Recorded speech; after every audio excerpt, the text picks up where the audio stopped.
ठीक है बच्चों, अब देखो मैं आपको बताता हूँ यहाँ पर एक्सक्रीशन के बारे में। जैसे कि पिछली वीडियो में मैंने आपको बताया था एक्सक्रीशन इन ह्यूमंस।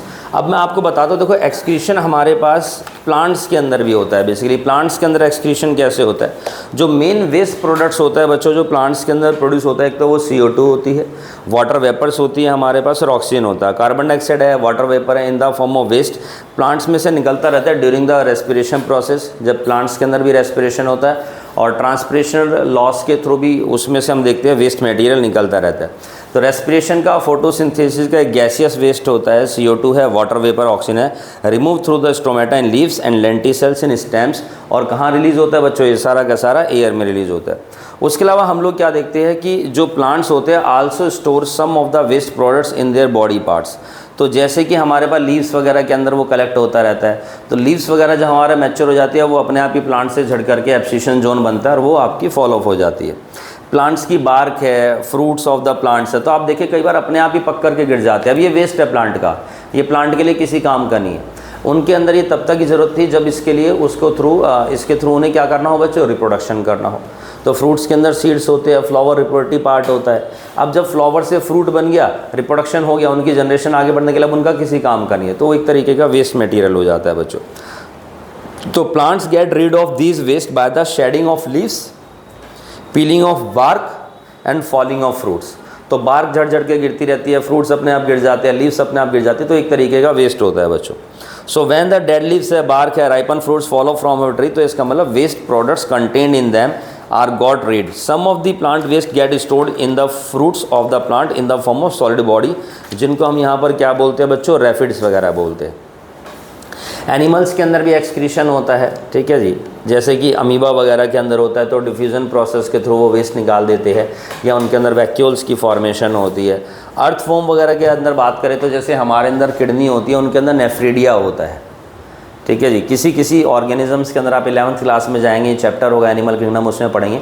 अलग अलग ऑर्गेनिजम्स में अलग अलग तरीके के हमारे पे एक्सक्रीटरी ऑर्गन होते हैं। जैसे अर्थवॉर्म में नेफ्रीडिया मैंने बता दिया है आप लोगों को। अर्थवॉर्म कई बार मॉइस्ट स्किन के थ्रू भी वेस्ट मटेरियल हमारे पास यहाँ पर रिमूव करता है बच्चों। उसके अलावा हम लोग क्या देखते हैं, किसी के अंदर फ्लेम सेल्स होती है, किसी के अंदर मेलफिजियन बॉडी होती है, किसी के अंदर कुछ है, हमारे अंदर किडनी है, ठीक है, ये सारी चीज़ें होती है। तो ह्यूमंस में इस तरीके से वेस्ट मटेरियल रिमूव होता है, लेकिन जो मेनली हम लोगों ने बात करी वो एक्सक्रीशन के रिस्पेक्ट से बात करी है। अच्छा, एक चीज़ और बात करते हैं, एक टॉपिक आता है इसमें जैसे रीनल फेलियर। तो कई बार क्या होता है कि किडनी जो होती है बच्चों वो हमारे पास यहाँ पर फेल हो जाती है, किडनी ऑप्टिमम परफॉर्मेंस नहीं दे पाती है, और जब किडनी की परफॉर्मेंस ख़राब हो जाती है तो उसी को हम किडनी फेलियर बोलते हैं, रीनल फेलियर बोलते हैं बच्चों। तो complete failure of the kidney allow the urea and other waste product to build up in the blood, blood के अंदर बनने लगता है, जिसकी वजह से ब्लड के अंदर टॉक्सिसिटी बढ़ जाती है और बहुत सारी दिक्कत होने लगती है। इवन जो हमारी बॉडी के अंदर वाटर का अमाउंट है बच्चों वो भी रेगुलेट नहीं हो पाता है, और इसकी वजह से पेशेंट की जान भी जा सकती है।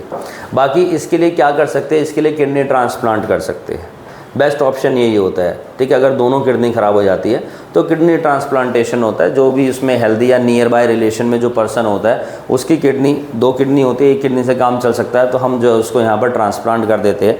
बस उसमें देखना ये पड़ता है कि ब्लड ग्रुप मैच हो रहा है, टिश्यू मैचिंग, ग्राफ्टिंग जो है ये मैचिंग होनी बहुत ज़रूरी है। और अगर वो पॉसिबिलिटी नहीं बन पाती है तो फिर हमारे पास एक और टेक्नोलॉजी होती है डायलिसिस। डायलिसिस के थ्रू क्या होता है, तो ट्यूब्स होती हैं, ट्यूब्स के थ्रू यहाँ से ब्लड निकलेगा।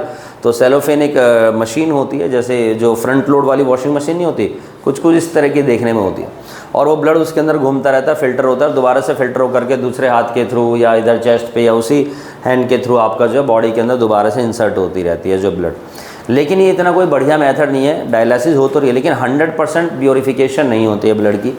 और डायलिसिस से क्या होता है कि हम किसी पर्सन के अगर ये अंदर इशू है या उसकी वजह से अगर इस बीमारी से डेथ होती है तो सिर्फ उसको डिले कर सकते हैं, उसको ट्रीट नहीं कर सकते, ठीक है, क्योंकि बॉडी के अंदर 100% ब्लड का कभी फिल्ट्रेशन नहीं हो पाता। इस चीज़ के अंदर जो है लगभग 90% ब्लड फिल्टर होगा, धीरे धीरे फिर 80% होगा, फिर 70-60, लेकिन वो 10%, 20%, 30%, 40% वेस्ट बॉडी के अंदर एक्यूमुलेट होने लगता है, जिसकी वजह से बॉडी के अंदर हम देखते हैं बच्चों टॉक्सिसिटी बढ़ जाती है, डेड सेल्स वगैरह ये सारी चीज़ों के इश्यूज़ होने लगते हैं।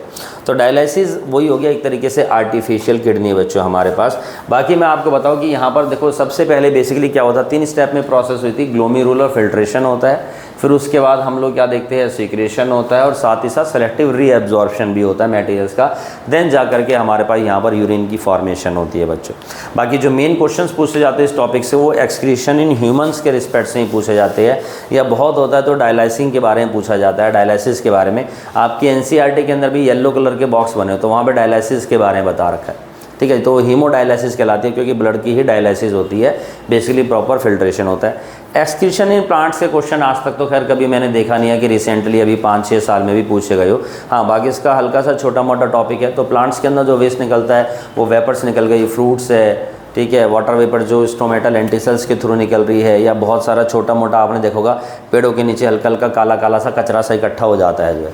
तो बेसिकली प्लांट्स का वेस्ट मटेरियल होता है, कुछ लीव्स का पार्ट हो गया, कुछ स्टेम का पार्ट हो गया, कुछ फ्रूट्स वगैरह हो गया, तो वो धीरे धीरे फॉल ऑफ होने लगता है। तो वही एक्सक्रीशन इन प्लांट्स कहलाता है। मेन जो है वो एक्सक्रीशन इन ह्यूमंस है, जिसमें आपको पता होना चाहिए कि एक्सक्रीटरी ऑर्गन हमारे पास किडनी है और उसकी एक्सक्रीटरी यूनिट जो है बच्चों वो हमारे पास इधर में नेफ्रॉन आती है। बाकी इस टॉपिक का कोई भी एक्टिविटी बेस्ड क्वेश्चन बोर्ड में नहीं पूछा जाता है, ठीक है। डायरेक्ट एनसीईआरटी से आता है। और अगर बहुत थोड़ा सा टिपिकल होता है तो भले ही टॉपिक आपको लगता हो थोड़ा सा कि अनप्लग्ड है, बट इसके अंदर हम बता दें आपको कि पूरा एनसीईआरटी ओरिएंटेड टॉपिक ही, एनसीईआरटी ओरिएंटेड क्वेश्चन ही जो आपकी इंटेक्स में या बैक एक्सरसाइज में क्वेश्चन है वही सीधा सीधा बोर्ड में पूछे जाते हैं।